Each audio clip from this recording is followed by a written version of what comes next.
La religion influence le discours de certains élèves, mais elle peut aussi modifier leur comportement.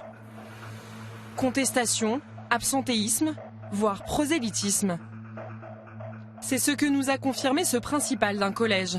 Pendant 4 ans, Antoine a fait face à des jeunes qui contredisaient, voire boycottaient certaines matières.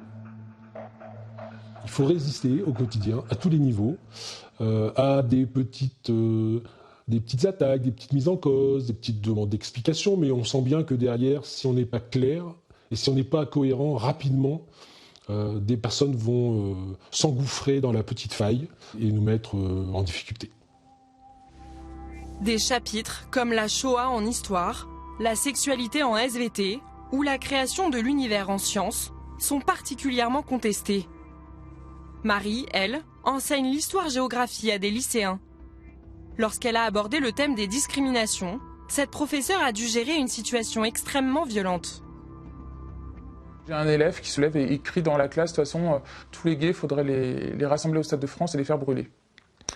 Et j'ai 2-3 élèves qui ont applaudi derrière, donc ça a fait une espèce d'émulation, hein. On va dire qu'il y a au total peut-être 10-15 élèves qui ont repris ses propos en disant que oui, qu'il avait raison, que c'était effectivement une bonne chose. Donc je leur ai dit, arrêtez de rigoler, on rigole pas avec ça quand même, vous vous rendez compte de ce que vous dites.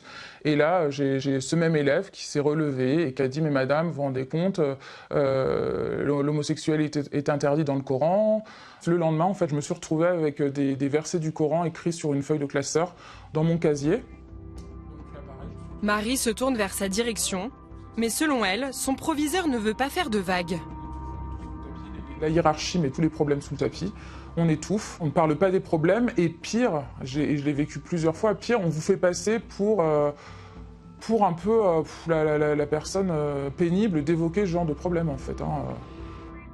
Épuisée, après plus de 10 ans dans l'éducation nationale, Marie décide de rejoindre le privé. Si la pression vient des élèves, elle vient aussi de l'extérieur. D'après un sondage, 7% des enseignants y ont déjà été confrontés.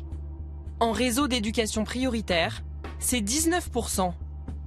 Souvent le fait de parents, mais aussi de militants qui n'hésitent pas à faire du prosélytisme, jusque dans l'école.